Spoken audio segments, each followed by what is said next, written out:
3 days into the battle, Lieutenant Commander Patricia Vance stood in what had once been a temple and tried to count how many Marines she had left. The number kept changing, and not in a good direction. The temple was ancient, built from white stone that the Velari said was over 5,000 years old. Its walls were covered in carvings that depicted their history, images of scholars and artists, of peaceful gatherings and scientific discoveries. Now those walls were scarred by plasma burns and splattered with blood, both red and silver. Vance had established her command post here because it was the only building still standing near the last evacuation point. Behind her, somewhere between 40 and 50,000 Velari civilians waited for transport ships that were coming too slowly. In front of her, the Keth kept attacking in waves that seemed to have no end. "Report," she said to her communications officer. "Third platoon is down to 60% strength. Fourth platoon has lost contact entirely. Fifth platoon is holding the eastern approach, but requesting ammunition resupply." The young man's voice was hoarse from shouting orders over the noise of battle. "Ma'am, the Keth have landed more forces on the northern ridge. We're going to be surrounded within the hour." Vance looked at the tactical display and saw the truth in the numbers. They were losing. Slowly, inevitably, they were being ground down. Every hour brought more Keth and fewer Marines.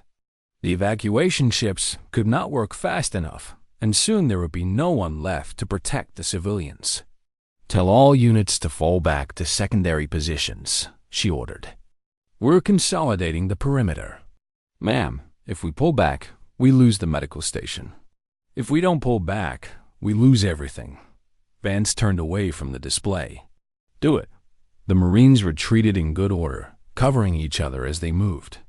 They carried their wounded with them. No one was left behind, no matter how bad things got. That was the rule. That had always been the rule. Sergeant Lopez arrived at the temple with the remains of his squad. He had started with 12 Marines. Now he had 7, and 2 of those could barely walk. His left arm hung useless at his side, the shoulder shattered by a Keth blade during a close fight that morning. "Sergeant, you need medical attention," Vance said. "Medical is for people who can't fight, ma'am." "I can still fight." Lopez checked his rifle with his good hand. The power cell showed 30% charge. "What's the situation?" "Bad. Getting worse. We're running out of time and ammunition, and the enemy keeps coming. Then we hold until we can't hold anymore." Lopez looked at her with eyes that had seen too much death in too few days. "That's what we do." Vance nodded slowly. There was nothing else to say. Ambassador Salith found them an hour later. She had refused evacuation, insisting on staying with the humans who had come to save her people. Now she walked through the temple, stepping over sleeping Marines and piles of spent ammunition, her silver robe stained with ash and dirt. "Commander Vance," she said, "I need to understand something." Vance looked up from the supply inventory she had been reviewing. The numbers were not good. They would run out of ammunition by nightfall if the attacks continued at their current rate. "Ambassador, you should be at the evacuation point. It's not safe here. Nowhere is safe. I have accepted this." Salith sat down on a broken piece of stone and folded her thin hands in her lap. "I need to understand why you are still here. Because the evacuation isn't complete." "No, that is not what I mean." Salith's dark eyes searched Vance's face. "I have studied your species since you first made contact with the Concordat." "I have." "Read your history, your philosophy, your military traditions. I thought I understood humans, but I do not understand this." "Understand what?" "Your logic should tell you that this battle is hopeless. You do not have enough soldiers. You do not have enough weapons. The Keth will overwhelm you eventually. Every tactical analysis says you should retreat, save your remaining forces, and leave this world to its fate." Salith paused. "And yet you stay. You fight. Why?" Vance was quiet for a long moment. Outside, She could hear the distant sounds of gunfire as another Keth wave probed the perimeter. Somewhere, her Marines were killing and being killed.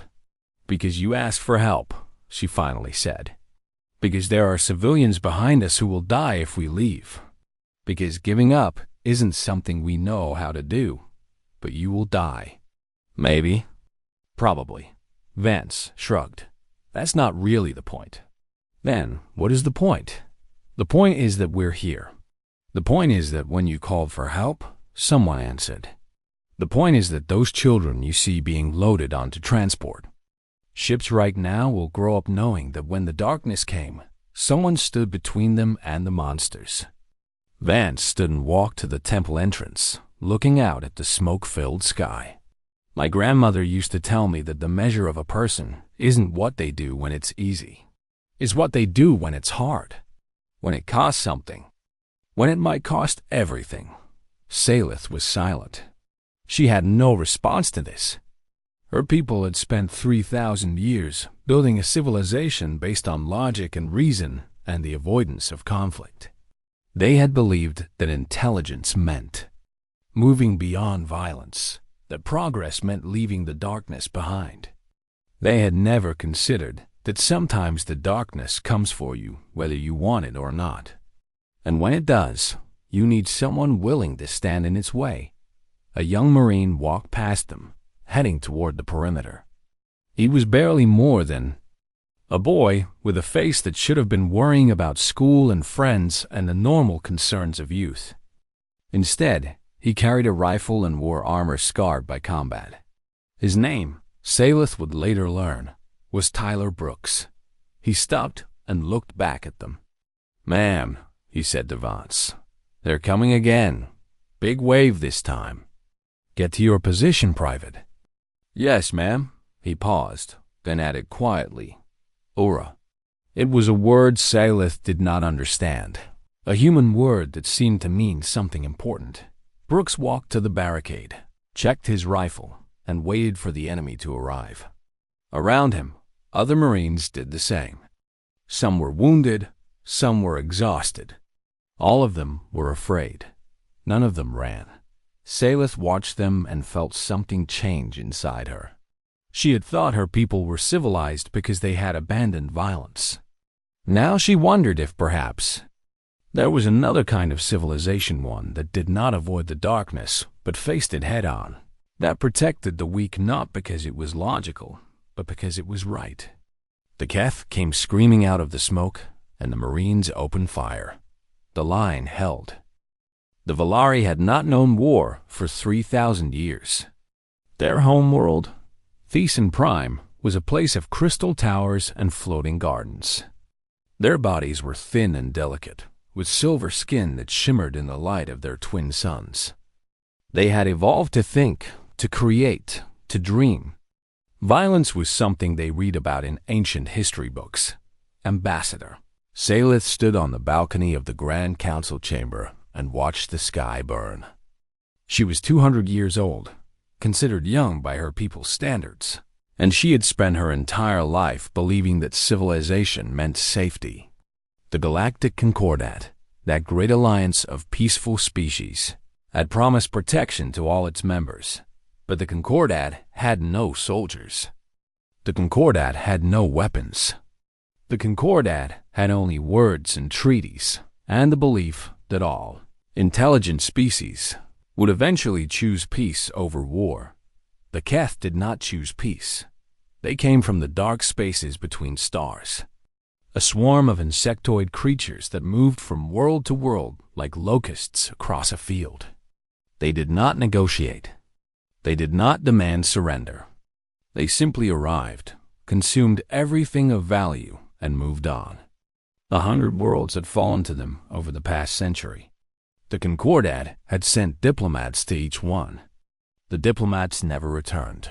Salith watched as the orbital defense, station's old relics from an age when the Valari still remembered fear, exploded one by one. The Keth ships were everywhere, blue crook shapes against the orange sky, dropping pods that crashed into the city below. She could hear the screaming now, distant but growing closer. Her aide, a young male named Torvith, ran to her side. His silver skin had gone pale with terror. "Ambassador, we must evacuate. The council is gathering at the emergency shelter." "The shelter will not save us," Saleth said quietly. She had read the reports from other worlds. The Keth were thorough. They found every hiding place, every bunker, every tunnel. They did not leave survivors. Then what do we do? Saleth thought of the stories she had heard at the last Concordat meeting. Stories about a species from the edge of known space, a species that had only recently discovered faster than light travel. They were called humans, and the other Concordat members spoke of them with a mixture of fascination and unease. The humans were strange. Their bodies were neither particularly strong nor particularly fast. They lived short lives, rarely more than 100 years. They had no natural weapons, no claws or fangs or venom. By all logical measures, they should have been a minor species, easily forgotten. But the humans had something no other species in the Concordat possessed. They had a history of violence that stretched back to the very beginning of their civilization. They had spent thousands of years fighting each other, developing weapons and tactics and strategies for war. They had only stopped their internal conflicts a few decades ago, when they finally united to reach the stars. The other Concordat members were afraid of them. Some wanted to refuse their membership application. But the humans had been polite, curious, eager to learn. They had followed every rule, respected every custom. They seemed almost desperate to prove they were civilized. Saleth remembered meeting their ambassador, a female named Catherine Price, who had later joined their military. The human had smiled often and laughed easily, but there was something in her eyes that Saleth had not understood at the time. Now, watching her world burn, she thought she recognized it. It was the look of someone who knew what violence was. Someone who had seen the worst that intelligent beings could do to each other. Someone who was not surprised by cruelty.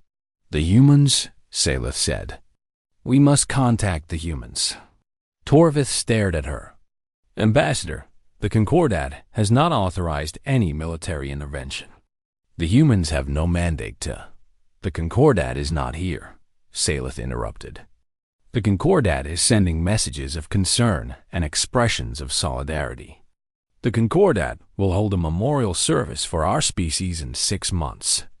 The humans are the only ones who might actually come." She turned and walked quickly to the communication center. The building shook as something exploded nearby. The lights flickered. Dust fell from the ceiling. Saleth ignored it all. She sat at the transmission console and began broadcasting on every frequency she knew the humans monitored. "To any human vessel," she said, her voice steady despite her fear. "This is Ambassador Saleth of Thesan Prime. The Keth have invaded our world. Our defenses have fallen. Our people are dying. We have heard stories of your kind. We have heard that you do not abandon those who ask for help. We are asking. We are begging. If the stories are true, please come. Please help us." She repeated the message again and again, not knowing if anyone was listening, not knowing if help would come in time even if someone heard. 3 days away, aboard the carrier Relentless, Admiral Catherine Price sat in her command chair and listened to the transmission. The bridge was quiet. Every officer was watching her, waiting to see what she would do. "How long has this been broadcasting?" Price asked. 6 hours, Admiral, her communications officer replied. "The Concordat has acknowledged the situation and is preparing a statement." A statement. Price's voice was flat. "What about ships? What about rescue operations?" "None authorized, ma'am. The Concordat Charter requires unanimous approval for any military action, and several member species have raised concerns about setting a precedent for turn it off." Price stood and walked to the main display. Thesan Prime appeared as a small blue dot, surrounded by red markers indicating Keth vessels. How fast can we get there? Her executive officer, Commander Samuel Drake, stepped forward.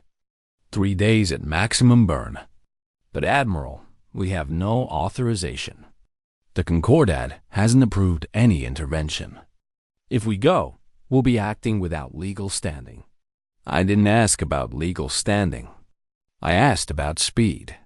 Ma'am, if we engage the Keth without authorization, it could be considered an act of war. Earth Command will have to answer for our actions. There could be political consequences that Price turned to face him. She was a small woman, gray-haired and 53 years old, but her eyes had the hardness of someone who had seen combat and survived. Commander, there are children dying on that planet right now. They sent us a message asking for help. They said please. How do you want me to respond to that? With a statement? Drake was silent for a moment. Then he nodded. I'll set course for Thiessen Prime, Admiral. Maximum burn. Price looked back at the display. The small blue dot seemed to pulse with each repetition of Salith's desperate message. Tell the Marines to prepare for combat deployment, she said. And someone send a message to Earth Command. Tell them we're going to help, and they can court-martial me when we get back. The Relentless turned toward Thiessen Prime and began to accelerate. In the vast darkness of space, one ship moved toward the fire while everyone else looked away. The drop pods screamed through the atmosphere of Thiessen Prime like meteors. Inside each one, Marines sat strapped to their seats, checking weapons and whispering prayers to whatever gods they believed in. The pods shook violently as they passed through layers of smoke and ash that had once been a peaceful sky. Sergeant, First Class Danny Lopez, had done this before. He had dropped onto Mars during the Mayan Rebellion. He had fallen through the clouds of Proxima 3 when the colonists there decided they wanted independence.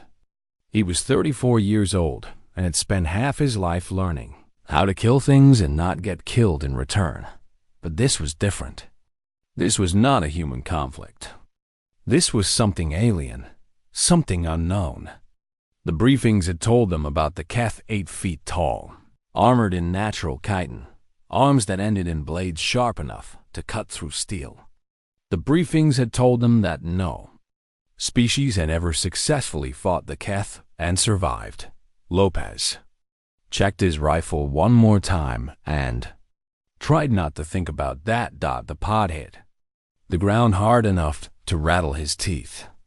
The doors blew off automatically, and Lopez was moving before the smoke cleared. Around him, the rest of his squad emerged from their own pods. Forming up with the speed that came from years of training, the capital city of Alunith stretched before them. And it was a nightmare. Crystal towers that had stood for thousands of years lay shattered across streets made of polished stone. Bodies were everywhere, Valari bodies, their silver skins stained with dark blood, their delicate limbs twisted at wrong angles.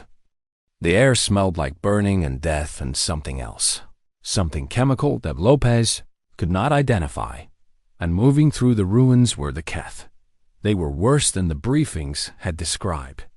Each one was a horror of sharp angles and clicking mandibles, their compound eyes reflecting the fires that burned all around them. They moved in groups, communicating with sounds that hurt to hear, and they were harvesting the survivors. Lopez watched as one of them grabbed a Valari male who was trying to crawl away and simply tore him in half. "Contact front," Private Amy Grant said.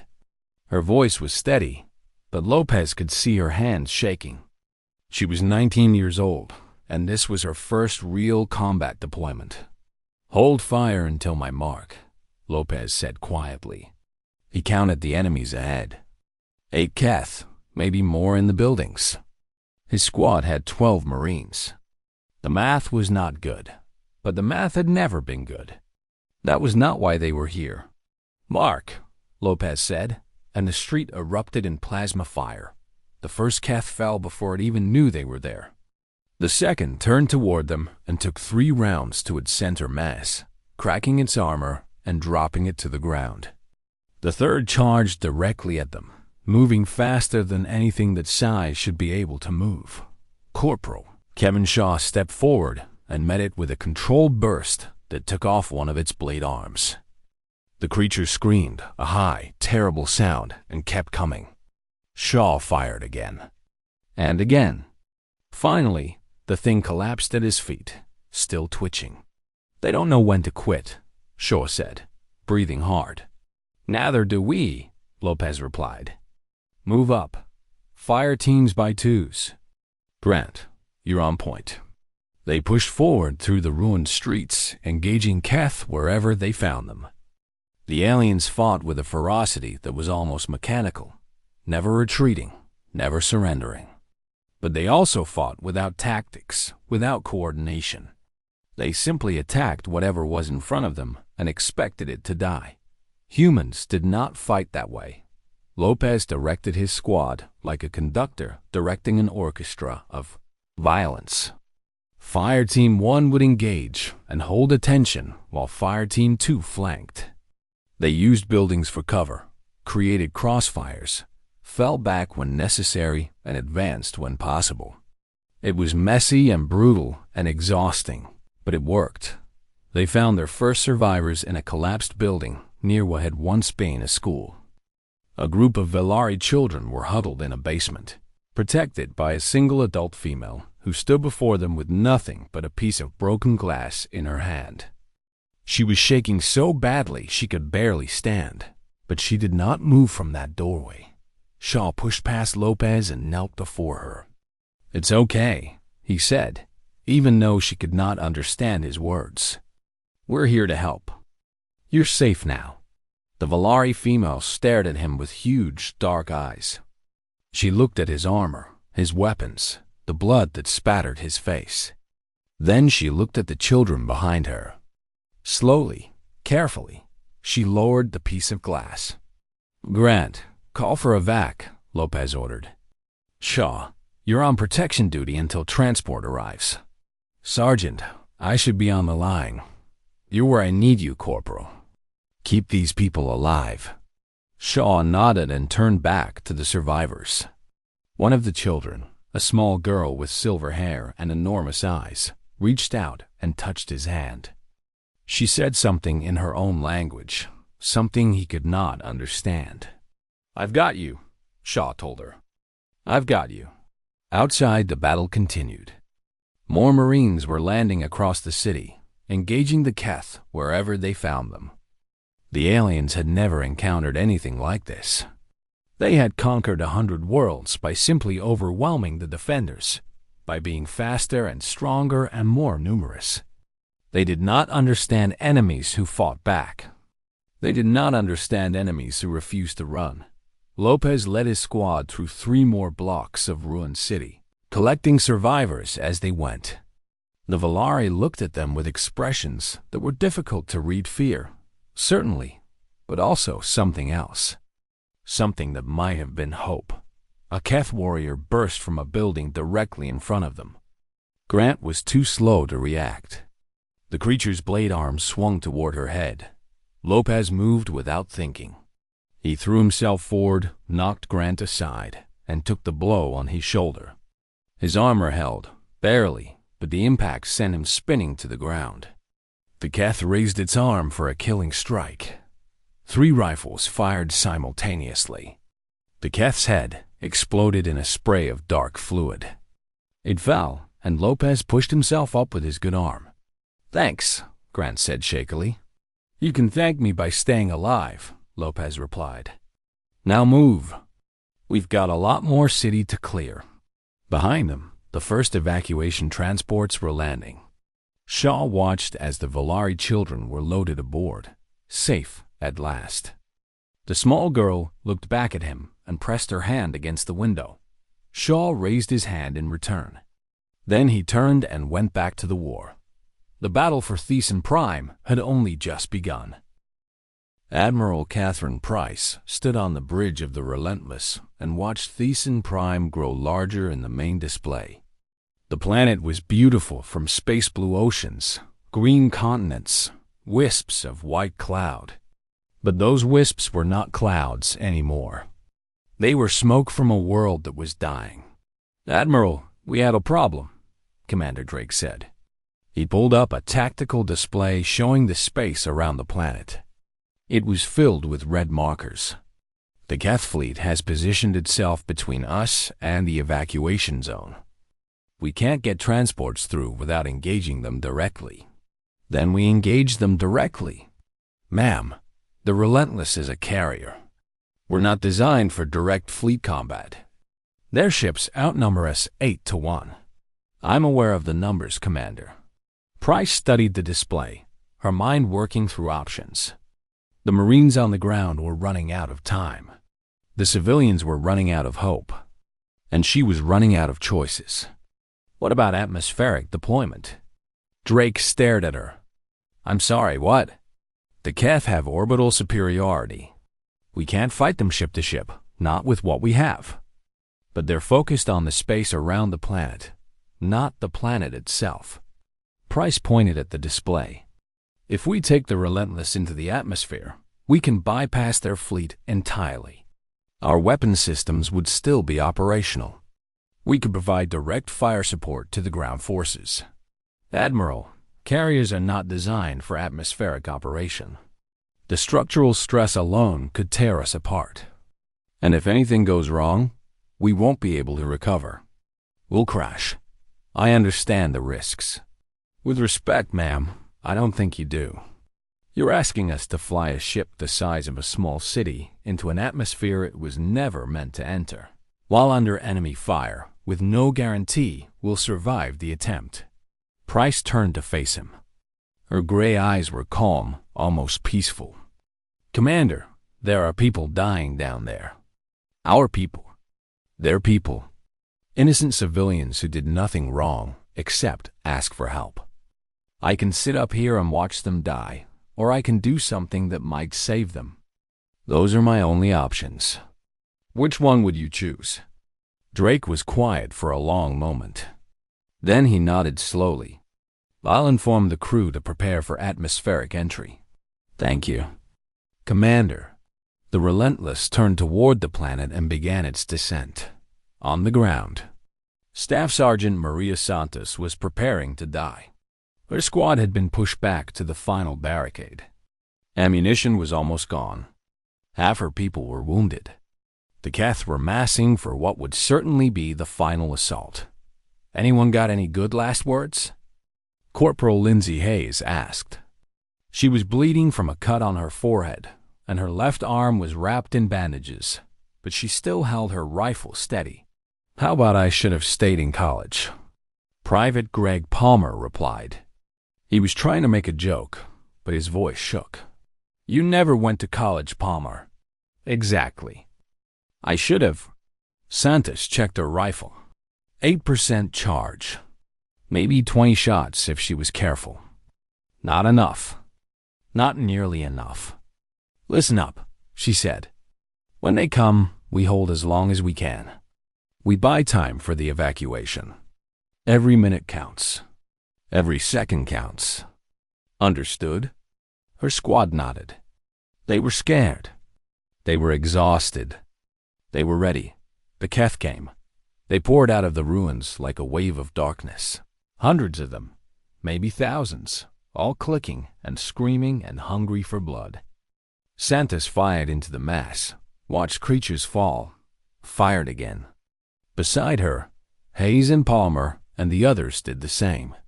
The air filled with the sound of weapons and the shriek of dying aliens. But there were too many. They were too close.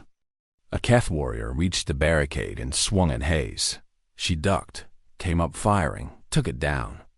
Another was right behind it. Palmer threw himself at it, knocked it aside, kept fighting even as its claws tore at his armor. Dot Santos saw the wave about to overwhelm them. She saw the end coming. She raised her rifle for one last stand. And then the sky split open. The Relentless came down through the clouds like an angry god. The carrier was massive, larger than anything Santos had ever seen in flight, and it was on fire. Its hull was glowing red from atmospheric friction. Pieces of it were breaking off and falling. It looked like it was dying, but its weapons were still working. Plasma cannons that were designed to destroy enemy ships in space turned on the Keth below. The bombardment was surgical, precise, devastating. Fire rained from the sky, but it fell only on the enemy. Keth warriors vanished in explosions of light and heat. The wave that had been about to destroy Santis and her squad simply ceased to exist. For a moment, everything was silent except for the roar of the Relentless passing overhead. Then, Santis heard Commander Vance's voice in her earpiece. And for the first time in days, it did not sound tired. It sounded alive. All units advance. Push them back. The Navy has given us a chance. Let's not waste it. Santis stood up. Her rifle showed 2% charge. She picked up a fallen Keth blade instead. "You heard the commander," she shouted. "Everyone advance. Move, move, move." The Marines surged forward through the smoke.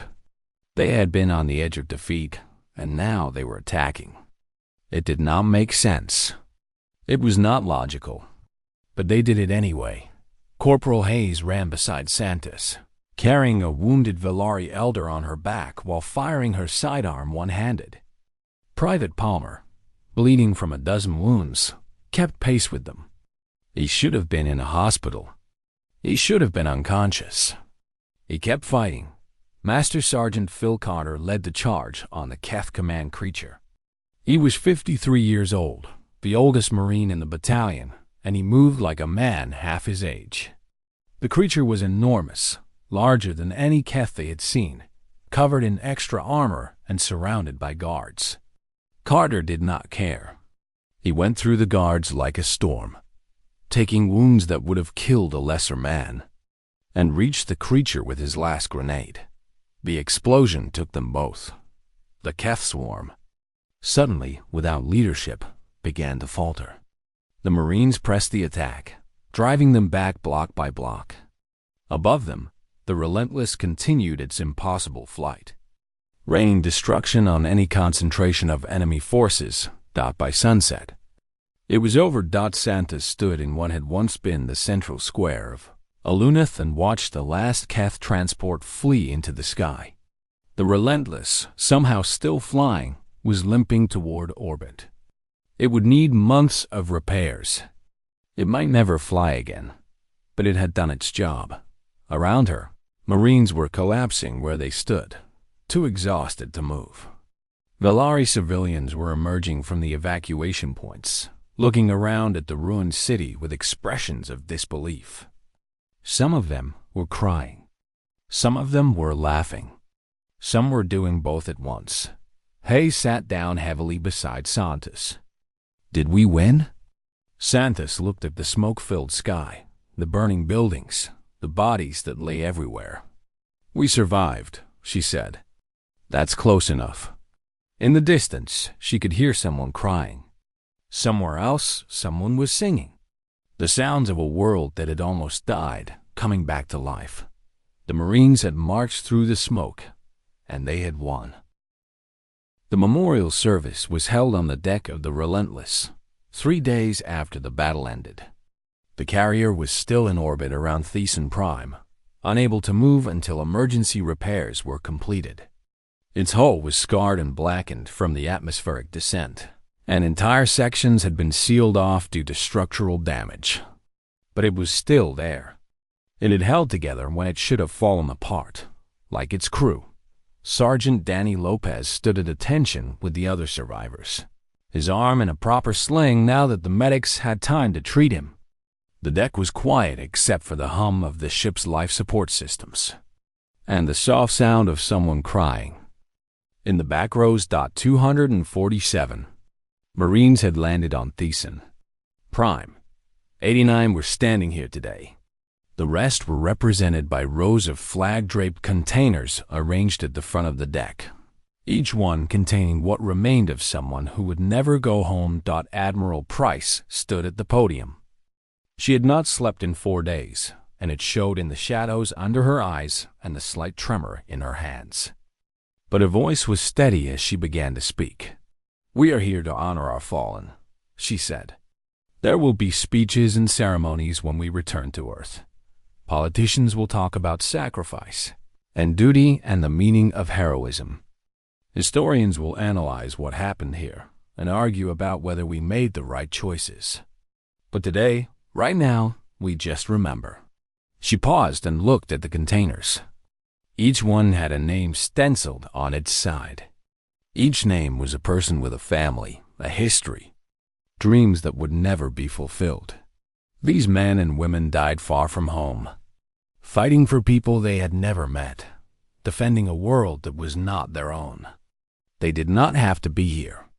No one ordered them to come. They came because someone asked for help, and that was enough.